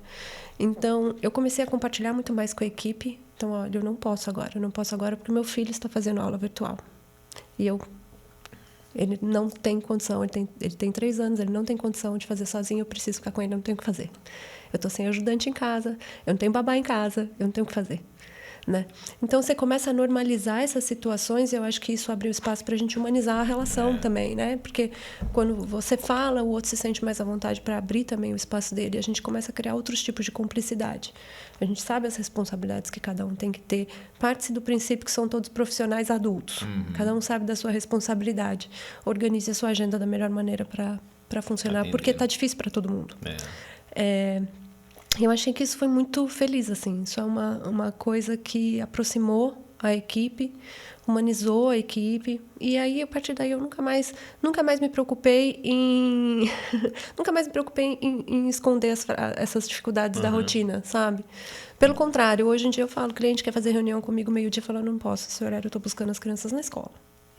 Preciso fazer reunião em outro horário. Né? E a gente tinha a sensação de que se tomasse uma decisão como essa, o cara fala, vai perder a conta aqui, porque o cara... Mas é muito doido isso. Mas assim, eu já acho hoje que se perder, perdeu. Não era o cliente perfil. Exato. Isso é muito doido. Que Você é incapaz de aceitar essas limitações que são humanas, de todos, inclusive dele, do cliente. A gente não tem condição de tocar a relação e tudo bem, entendeu? Você sabe que é muito doido. Você lembra aquele vídeo na internet que bombou de um cara dando... Um comentarista, um economista, ele tá falando aqui ao vivo, não sei se é a CNN, eu sei que é um canal grande dos Estados Unidos. Aí ele tá na cama, no quarto, assim, aí daqui a pouco abre uma porta, assim, vem a nenenzinha no andador e vem a segunda filhinha dele, ele sério aqui, ó. Não. Ele olhou no cantinho, ele dá uma olhadinha e fala, nossa, complicou. E ele aqui... Aí chega a esposa dele num carrinho, você lembra dessa cena? Olha, eu não lembro dessa cena específica, mas foram tantos casos parecidos, né? Não, mas esse foi antes da pandemia, o engraçado era isso, porque ele não teve o jogo de cintura que a pandemia ensinou. Que é, opa, minha filha entrou aqui, cara, aquilo traz um carisma, um negócio tão gostoso. Pega no colo, participa, tudo bem verem ela. Porra, mas foi engraçado porque entra a mulher no carrinho pra pegar as crianças, aí ele... Continuando, não sei o quê. E ninguém interage com o momento mais... Depois virou documento, vê tudo, né? Mas a pandemia deu essa chance, porque hoje a gente tá fazendo reunião e você fala, cara, só um momentinho, meus meninos estão aqui, ou deixa entrar um aqui. Aí você vem, ele dá um oi. Mãe, você tá fazendo o quê? Filho, eu tô numa reunião aqui com o pessoal, aquele mega projeto. Ô, pessoal, tudo bem? Cara, é muito legal. Aí você começa... É bom isso, né? Porque aí você começa a se chocar quando isso não acontece naturalmente. Então, semana passada que teve aquele caso daquela advogada que teve que dar atenção para o bebê de 6 meses. Não sei desse. Aconteceu semana passada. Repercutiu pra caramba. Uma advogada que estava numa audiência, eu não sei exatamente qual... Não entendo nada disso. Mas, enfim, era uma pessoa muito... Uma patente alta ali dentro não sei, um procurador, um juiz, Promotor. não sei lá o que, um promotor. E ele repreendeu ela. Ele falou, olha, a sua criança está atrapalhando, um bebê de 6 meses, sua criança está atrapalhando a dinâmica. Você precisa conseguir conter o seu filho. Não preciso conter meu filho, né? Ninguém contém uma criança de 6 anos que está incomodada, ou quer mamar, ou que quer não sei o quê. 6 meses, né, cara? E não te custa nada ter essa... E aí, qual é que foi? Pronto. Não, foi uma situação bem ridícula, porque assim, ela tinha começado a audiência pedindo para falar primeiro, justamente porque ela estava com a criança e não permitiram. Uhum. Então já foi péssimo. E depois, no final, ela se justificou e mesmo assim levou bronca, sabe? Então, assim, pelo amor de Deus, sabe? Você não tem esposa, não tem uma irmã, não tem uma mãe, não tem ninguém próximo a você que já pra passou entender. por esse tipo de situação para você conseguir entender, né? Ah, que louco, cara. Enfim. Perdeu a chance de fazer algo direito, meu amigo. Pô. Mas eu acho ótimo que isso agora está repercutindo e isso já com choca. tom negativo, Você vê e exatamente. fala, Você fala assim, caramba, não ridículo, acredito cara. que isso está acontecendo, né? Pode crer. Não, isso é muito bom. E você vê como isso adapta. A pandemia trouxe muita coisa triste. Muita gente que talvez... Assim, o momento existe para todos e seria esse, mas... Tem muita gente que você fala, cara, que triste que essa doença pegou, né? Outras coisas mudam também da questão de comportamento, como essa, né? Sim. A arquitetura já era assim, né? A gente não esconde mais fios, né? A gente mostra. Antes você colocaria um teto de gesso. Por quê? Porque, não dá pra ver essa tubulação passando. E hoje não, você fala, não mostra. Então a vida também é isso. Mostra, cara. Você busca outras crianças na escola. Eu também busco o meu. Um horário super legal. O meu primeiro menino, com 8, eu não via assim a parte pequenininha de passar o dia. Eu passava o dia inteiro no escritório, viajava pra caramba. O segundo já não, eu tô vendo, ele bate na porta do escritório. Aí eu abro, aí ele dá um sorriso, mas puta, aquele sorriso eu vou dizer pra você, cara. Aquele sorriso é maravilhoso. Aí você vai lá, pega, cheira, abraça. Renova a bateria pra tarde. Nossa, poder conviver com um momento como esse é 10. E quem deu essa condição? A gente faz mais negócios agora, porque eu não preciso ir lá pra Curitiba pra fazer uma reunião de 1h30. Verdade. Né, tinha isso, Aliás, cara. isso virou uma coisa tão difícil de administrar, né? Ter que viajar para fazer uma reunião, né? É um negócio doido, cara. Eu comecei a viajar de novo, mas não pra fazer reuniões, pra participar de alguns eventos, que era um negócio que, pô, sensacional. Mas antes não, era assim, cara, você precisa vir aqui pra Porto Alegre. O custo disso, né? Encontrava o cara, às vezes, no aeroporto, fazia reunião no aeroporto e você fala... Não é possível, cara. Existe tecnologia para esse negócio não acontecer. O que é que precisou aqui exatamente pra gente estar aqui agora? Entramos num voo pra nem almoçar num restaurante maneiro, ou sei lá, aproveitar, cara. Você fala, caramba, né? Dá pra entender, né? Mas que bom, eu acho que esse foi o lado bom da pandemia. Aí os traumas a gente... Os traumas, né? por isso vai administrando. Os terapeutas e os psiquiatras estão bem ocupados, ouvi dizer. É verdade, cara. Não, isso assim, a gente lida com isso desde quando se entende por gente, né? Então é muito doido. Cada um carrega o seu. Mas até isso mesmo, né? De admitir que tem problema, procurar ajuda. Fato. É uma coisa positiva, né? Muito. Acho que as pessoas estão se libertando de rótulos, assim. Da preocupação de serem taxados de alguma coisa, sabe? E de carregar uma vergonha de poder expor aquilo, né? Tem tanta coisa que as pessoas sofrem porque não conseguem soltar as amarras de uma bagagem que tá carregando e não precisava, né? Exato. Vambora. Tipo, tem um livro lá do John Bunyan que chama O Peregrino, e é justamente isso. Ele carrega um fardo que ele não sabia por que ele carregava. Até que um dia um cara falou, dá licença, deixa eu soltar esse negócio. Pum, quando ele solta, ele fala... Nossa, que alívio! E por que, meu, que você carrega esse negócio esse tempo inteiro, né? Muito bom. Mas me fale de Philip Morris. Morris. A gente aqui no Brasil, né? É Philip Morris, né? Morris, é. Mas aqui no Brasil, os colaboradores falam Philip Morris, porque você tende a brasileirar a palavra, né? É tipo Leroy Merlin. Tipo Leroy Merlin, isso. Né? Que Decathlon, né? Decathlon, pode crer. Então a gente vai adaptando a palavra mesmo, não é... Faz parte da marca entender isso também, porque se ela quiser... Marcas que... Procter & Gamble lá, né? Que você fala assim, não dá pro brasileiro falar um negócio desse. Então, em qualquer outro canto, bota P&G nesse negócio aí. Exato. Mas até Marlboro, né? Que é a marca-chave da Philip Morris. É Marlboro aqui, é Marlboro. Marlboro. Você não fala Marlboro aqui no Brasil, você vai falar Marlboro. Você nem Marlboro. sabe o que é. Me dá um Marlboro, cara. Porra, o quê, mano? Acho que não tem aqui, Mal não. o quê? Mal what? Cara, isso é muito doido. Como é trabalhar na indústria do tabaco? Ontem eu assisti um filme que eu já tinha assistido, sensacional, aquele Obrigado por Fumar, né? Meu, que da hora aquele filme. Eu acho inteligente. Até parece, né, que existem essas reuniões, né? É engraçado como... Engraçado, enfim. Eu entrei na Philip Morris muito nova. Uhum. Logo, eu fiz um programa de treino na Anshan, e eu devia ter 22 anos quando eu passei nesse processo seletivo desse projeto que estava da Philip Morris. A Philip Morris, como que eu li a empresa? Primeiro que eu queria deixar claro também que já tem mais de 13 anos que eu saí da Philip Morris. Então, assim, eu não sei como está a empresa hoje, não sei falar pela empresa, né? Vou contar muito a minha experiência particular de 13 anos, quase 14 anos atrás. Quando eu entrei na Philip Morris, eu em nenhum momento, talvez por imaturidade, com certeza por imaturidade, eu parei para refletir sobre o produto. Essa não era a minha preocupação. A minha ambição na época, eu sou formada em relações públicas, mas eu tinha certeza, naquela época a minha ambição era ser gerente de produto. Eu estava prestando processos seletivos, a Philip Morris foi a empresa mais interessante, né, do ponto de vista de multinacional, umas grandes marcas, etc., para eu mirar nessa ambição, que era ser gerente de produto. Em nenhum momento eu refleti sobre... propósito disso, aquela coisa toda. Exato, sobre o qual... O que você acha de trabalho? Sobre, enfim, se eu estava trabalhando com tabaco, as consequências disso, etc. e tal. Então, eu não fazia parte desse raciocínio. Eu estava muito focada em aprender. Comecei trabalhando em vendas, como eu te falei, e comecei trabalhando em trade marketing, mas parte da minha integração foi acompanhar os vendedores aí. Então, eu tive uns períodos, acho que eu fiquei 15 dias visitando 60 pontos de venda por dia para tirar pedido, entender como funcionava essa coisa do estoque e tudo mais.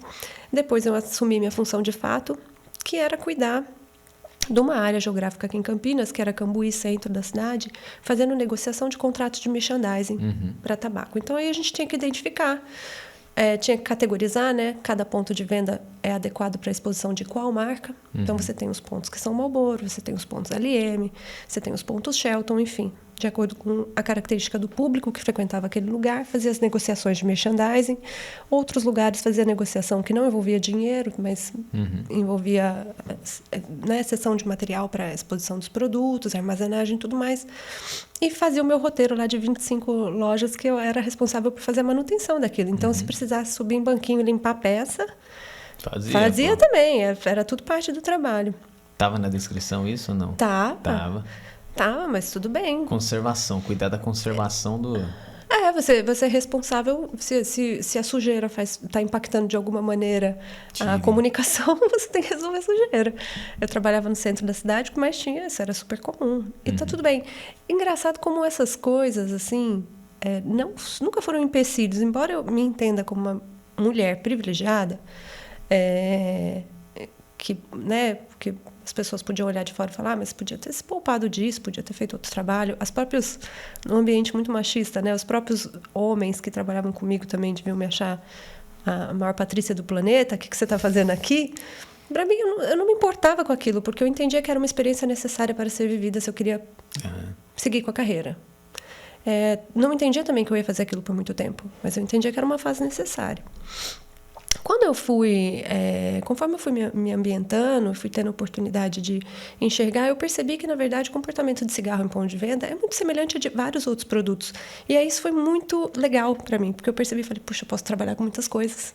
Quando você está dentro de um ponto de venda, tipo uma padaria, cigarro se comporta como salgadinho, como energético, como sorvete.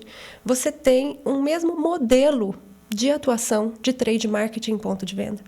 Isso aí ampliou meu leque de possibilidades, né? Então, eu realmente entendi aquela experiência como laboratório para ver como que funcionava o comportamento ali. Acho que foi muito válido. Acho que eu só sou a profissional que sou hoje porque eu me sinto entendida de ponto de venda. Não, mas foi muito legal a ampliação da tua visão com relação a isso, né? De enxergar como a cadeia de produtos trabalha dentro do varejo, não necessariamente focar no produto que você estava ali. Exato. Era muito aprendizado para mim ali. Eu acho que muito nova e muito ambiciosa nesse sentido de aprender. Não era uma questão financeira, era vontade de aprender mesmo.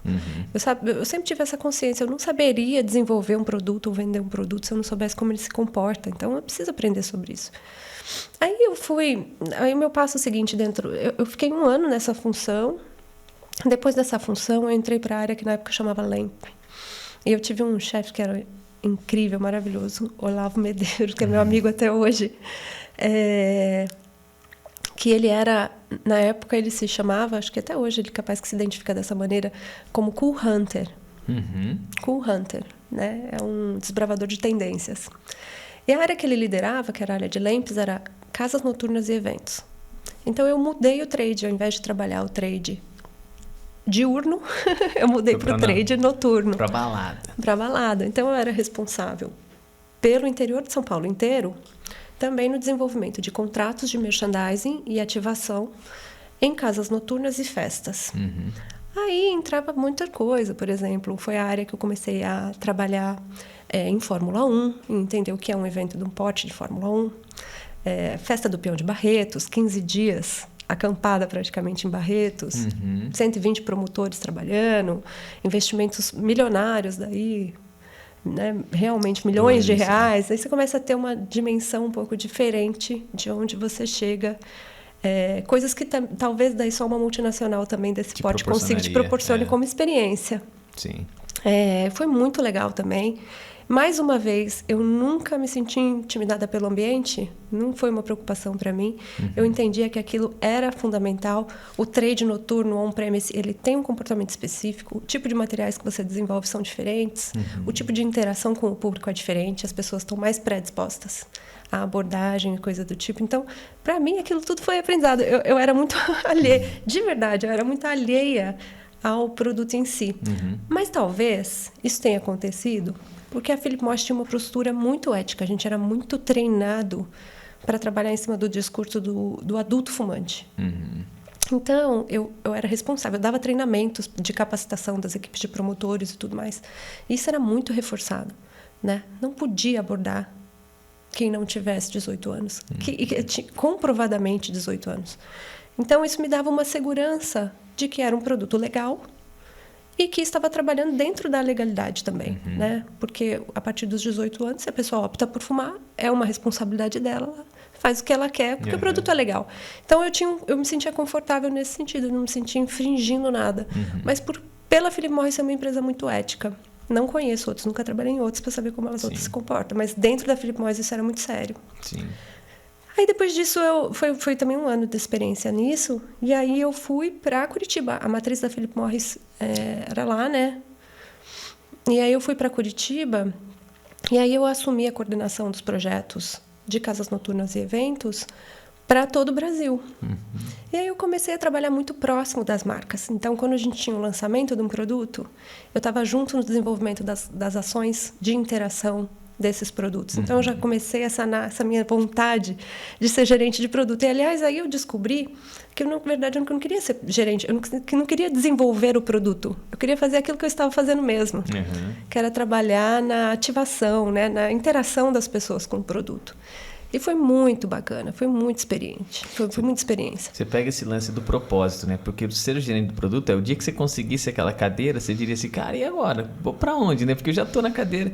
Mas o lance é que você começou a entender a dinâmica de relação. O que você realmente quer? Cara, eu quero entender essa parada, desenvolver a estratégia de um produto específico e fazer com que ele chegue mais fácil, que eu tenha o potencial de venda dele, né? Exato. Isso você pode fazer sem ser um gerente de produto, essa influência, né? Sim. E aí eu passei umas roubadas, eu tive vários chefes na Philip Morris. Aliás, eu trabalhei com pessoas incríveis que eu me relaciono até hoje, pessoas que eu admiro muito. E eu tive alguns chefes, assim, o Olavo, a Carol Fernandes e o Bruno Keller, especialmente, que foram espetaculares. Aí eu batendo na mesa. Não, fica tranquilo. E aí, o Bruno Keller, que me promoveu para ir para Curitiba, ele ficou acho que 3 ou 4 meses e ele foi para, não sei se para PepsiCo, para Unilever, não me lembro. Ele é brilhante, hoje ele está no Canadá, presidente Heinz. Ele é muito bom. Um cara realmente brilhante. Mas ele durou pouco nessa função, justamente por ter recebido outras oportunidades. E aí eu fiquei sozinha há muito tempo. Até substituírem o Bruno, eu tinha acabado de chegar na minha função, até substituírem o Bruno, eu tive que dar conta do recado. Então, eu me lembro que eu tinha, assim, 14... Teve um dia que eu construí uma planilha, tinha 14 projetos simultâneos acontecendo. Ou de lançamento, ou no comecinho, ou no meiozinho, ou no finzinho de algum, mas tinham 14 projetos acontecendo e eram projetos muito grandes, assim. Projetos de lançamento de produto e tal. E eu falava, meu Deus do céu, eu não vou dar conta disso. Trabalhava horrores. Trabalhava, esperava dar 8 horas da noite, que aí o escritório estava vazio e ia conseguir começar a trabalhar. Consigo. Nossa. Aquela dinâmica que a gente escuta tanto acontecer Menos comigo. reuniões, pessoas ali interagindo. Você fala, cara, agora eu tenho meu momento. Agora eu vou trabalhar. E aí aconteceram coisas muito legais, por exemplo. Estavam lançando toda uma nova linha de comunicação para Marlboro. A Philip Morris fica na Suíça, né? Então, como eu tinha acabado de começar com um chefe novo na área, eu acabei indo também para a Suíça para participar desse projeto. Legal. Para entender como funcionava. A gente fez visitas técnicas para entender também como funcionavam as ativações na Alemanha. Uhum. Então, eram coisas, eu tinha 24, 25 anos, eram experiências que eu só estava ali, assim, sabe, com as antenas muito ligadas, absorvendo tudo. Eu acho que... E muito alheia essa questão do produto em si. Eu acho que hoje, se eu virasse e falasse, você gostaria de assumir uma função executiva na indústria de tabaco? Acho que não. Acho que nessa fase, acho que eu não faria. Acho que eu provavelmente optaria por outros produtos. Até porque tabaco tem muitas limitações, né, de legislação. E eu acho que eu ia preferir outro tipo de produto. Mas naquela época foi tão incrível o que eu estava vivendo, tudo de aprendizado, era a oportunidade que eu tinha, eu abracei ela e trabalhei pra caramba. E foi isso, entendeu? Cara, foi uma indústria que... Hoje eu vejo a indústria de energéticos com um poder, assim, com um tamanho de... uma capacidade bélica da mesma forma, né? Porque a gente olha para... A Fórmula 1 foi sustentada pela indústria do tabaco. Você pegar por muitos anos, todos os carros, você tinha que fazer o quê? Você tinha que ter uma empresa, uma marca de um cigarro ali. Porque senão você não pagava a conta no final do dia, né? Então, o Ayrton Senna correu com essas marcas, correu com a marca Marlboro, né? Sim. O Piquet correu com a Camel, né? E tantos outros, assim. Então, associou isso com esses caras, né? E depois vem as marcas saindo, você começa a ter aqueles códigos de barras, né? Que ficavam assim no carro. Que louco isso, né? E hoje eu olho para a indústria de energéticos que, fazendo um papel de um lobista agora, já assisti o filme ontem, então... Olha a quantidade de açúcar, cafeína, olha a droga que essa parada é. Você fala, não, mas pô, não se compara, etc. Realmente eu não quero comparar, mas eu estou dizendo que a tendência... De consumo, quer dizer, do ser humano ter algum tipo de droga no corpo para buscar as energias que é, etc., ela só vai migrando, cara. Olha a indústria hoje, a indústria de energéticos hoje, o que a Red Bull faz, cara, coloca a pessoa na estratosfera, patrocina tudo que é evento esportivo, tem canal que integra hoje. Então você pega assim, a mídia dos esportes, uma porrada, o mountain bike mesmo, você acompanha onde? A Red Bull tem um canal, especialmente o João, que a gente ele gosta pra caramba, então... Você fala assim, é um império que substitui. Eu não sei ainda o tamanho que a indústria do tabaco tem, né? Porque assim, pessoas consomem pra caramba? Consomem. Mas eu não sei o tamanho. Eu também não sei se os eletrônicos agora, como chamam os eletrônicos, cigarros? São cigarros eletrônicos, né? Aí tem várias marcas. Mas essas marcas do tabaco entraram nisso ou não? Eles são marcas que correram? Eu vou te falar o que eu sei, né? Pode ter informação errada aqui, mas o que acontece é assim. Já tem anos que a indústria do tabaco regular... que paga impostos e tudo mais, está tentando emplacar um cigarro eletrônico, né? Porque o que eles vendem, eu já tinha saído da Philip Morris, mas o que eu li a respeito é que o cigarro eletrônico ele é menos nocivo. Não pelo aspecto da química, mas pelo aspecto da combustão. Então, quando você não aspira a fumaça da queima do produto, você, enfim, é menos nocivo. Não que seja bom para você, é menos nocivo. Então, a indústria do tabaco regular vem tentando desenvolver um produto menos nocivo para oferecer para os seus consumidores, porque parte desse princípio, se o produto é legal e pode ser comercializado, então vamos desenvolver um produto que seja menos nocivo para as pessoas que querem, maiores de idade, que querem fumar. Só que isso não consegue passar, né? A Anvisa não está liberando esse produto, isso já tem anos de negociação, né? E a Anvisa não libera esse produto. Aí o que aconteceu? Nos últimos 2 anos, foi uma enxurrada desses produtos que são ilegais, que são os cigarros eletrônicos descartáveis, que estão ocupando um mercado grande. Imagino, cara, e virou moda, né? Que virou moda, porque ele é muito menos inconveniente do ponto de vista social. Você não tem cheiro, né? Você solta vapor de água, isso não fede o ambiente. Sua mão não fica com cheiro, você não fica com hálito. Então, ele é muito menos inconveniente em todos os aspectos. E aí, como ele não tem, a gente não consegue ter no Brasil uma fiscalização suficiente para o quanto esses caras têm essa capacidade de capilarização. Qualquer lugar que você vai hoje, qualquer balada que você vai, você tem ali os carinhas vendendo, né? O produto é muito acessível, então, assim, nesse sentido, eu fico até com um pouco de dó da indústria regular de tabaco que está tentando emplacar um produto da maneira regular, pagando impostos, enquanto o mercado está sendo tomado por produtos irregulares não fiscalizados, né? Mas olha que doido isso. E essa movimentação de mercado eu também admiro muito. Para pensar o Uber, se você pensasse pela indústria do táxi, falar assim, vamos fazer um negócio diferente aqui, porque esse negócio de comprar um ponto e de ficar não vai. Por esse caminho tradicional, você jamais criaria o novo. O novo vem onde? Vem da periferia, vem do desvio padrão, que é justamente o cara falando, vou compartilhar carona. Até que chega dentro de um país como o nosso e outros, falam, não, mas isso é ilegal, não é. Começa uma discussão, falam, ninguém tira, porque a massa não quer. Sim. Né? Se a legislação, se os senadores pensam no negócio e falam, não, o Uber não pode ter... você tá louco, cara. Político nenhum quer levantar essa bandeira de... E aí você constrói um negócio. Essa do cigarro é a mesma, porque a indústria regulada, ela está sendo seguida há anos e anos, há décadas. E aí você pega quem vem por fora e fala, não, mas está aqui, ó, é uma outra proposta. Sim. Não é isso que os caras fazem. Não, eu acho até que é válido, eu só acho que daí a gente precisa regularizar tudo, né? E dar direito e fazer todos pagarem impostos. Né? Competir de forma justa. Competirem de forma justa. Eu acho que é certo. Eu acho que esse movimento... Eu acho que no caso do Uber é um pouco diferente, porque existiu foi um movimento de fato disruptivo do tipo de consumo, de transporte. No caso desse cigarro, não, né? É trocar um pelo outro, mas são, enfim, produtos químicos que trazem malefício e tudo mais, e que precisam ser regularizados de fato. Eu sei que as empresas multinacionais de tabaco têm políticas rígidas em relação à comercialização desse produto para menores de idade, mas e esses outros? Então, a gente está falando de um potencial de consumo super grande, de uma coisa que virou moda e que está completamente largada. Isso me preocupa. Que regularize e todo mundo paga imposto, então. Sim, né? Fato. Já que é um produto legal, já que o consumir cigarro não é ilegal. E que cuide também, porque envolve a saúde, né, cara? A gente vê esses mercados se desenvolvendo e você fala, cara, o que eu tô botando para dentro, né?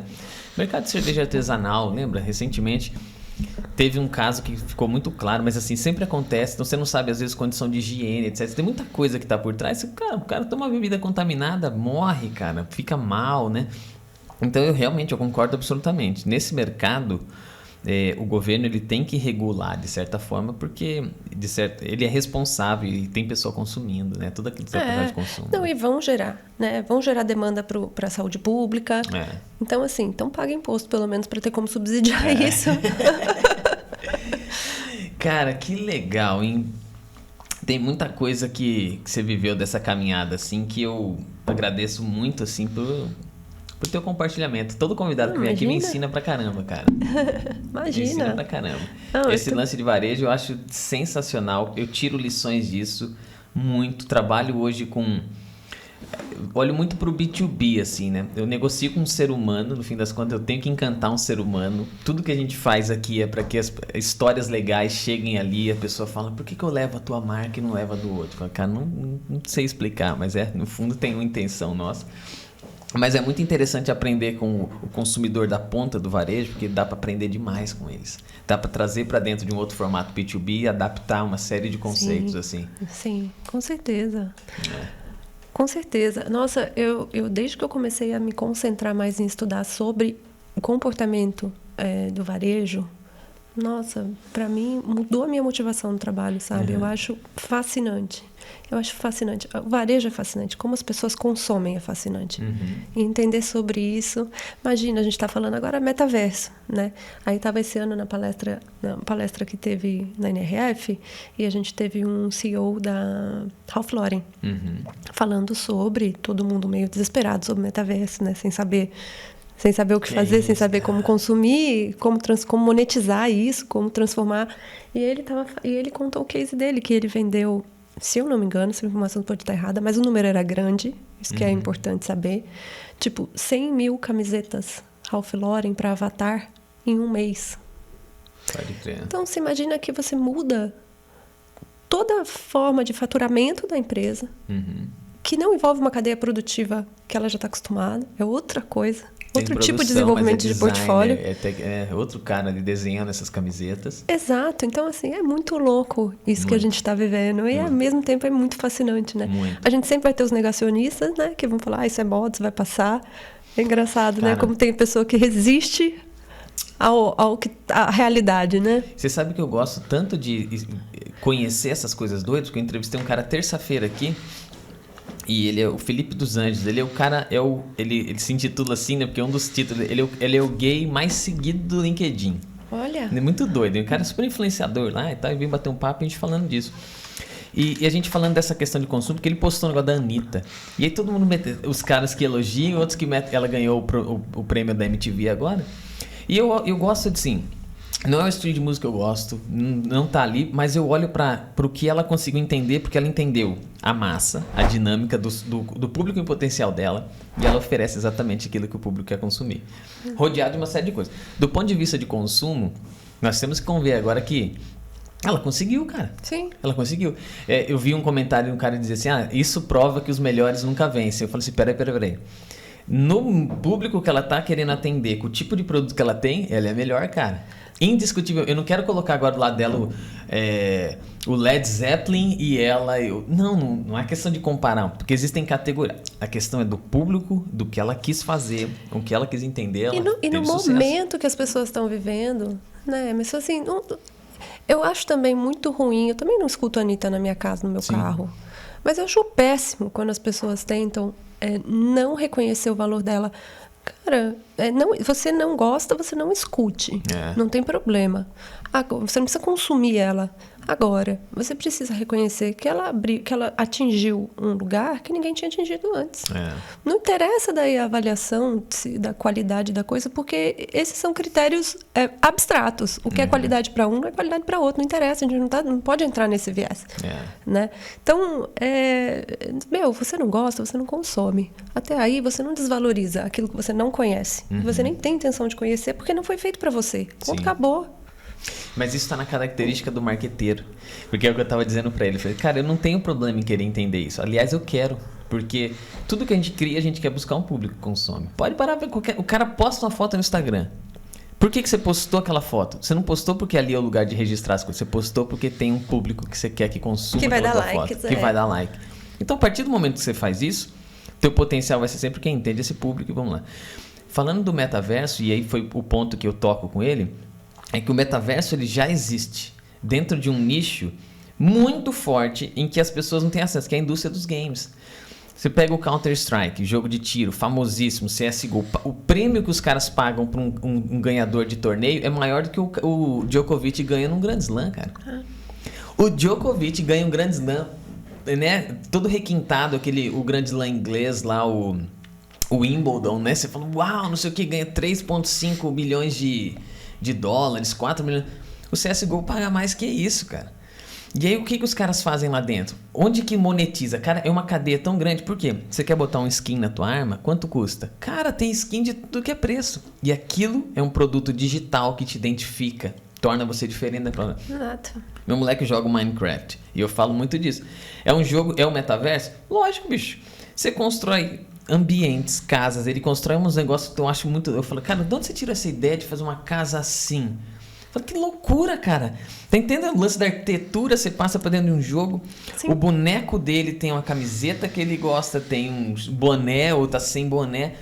Isso é um metaverso. Então, acho que às vezes... E o quanto investe naquele avatar, o meu também joga. O meu joga Minecraft, Roblox e PKXD. Nossa, eu só conheço os dois primeiros. O último eu não conheço ainda. Mas são todos dentro da mesma dinâmica de metaverso. E ele agora com 9 anos me pediu até eu abrir um canal no YouTube pra ele. Então ele tem o Bernardinho Games. Streamar.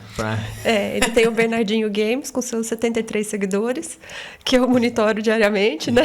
Porque quem sobe vídeos, quem fica lá tem que ser eu. E ele faz os vídeos para compartilhar as dicas de games dele e ele fica boa parte do tempo. E eu já agora que ele tem 9, né? Demorou para ele. Ele só começou a jogar ano passado. O meu também. Ele começou com Segurei 7. até quando eu consegui. A gente fez um acordo. Aí agora eu virei e falei, cara, deixa ele, porque isso daí é um espaço para o futuro dele.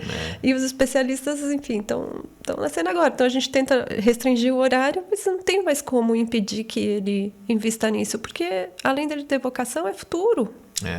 O digital, a tecnologia não vai ser uma matéria a ser aprendida, ela vai ser o ambiente. A gente dividiu tudo muito em matéria, isso é biologia, isso é geografia, isso que na verdade as coisas todas elas estão em conjunto, né? Então, eu acho isso muito doido. Eu vejo toda essa dinâmica e o tempo inteiro eu fico fascinado, eu falo, cara, eu preciso entender essa parada.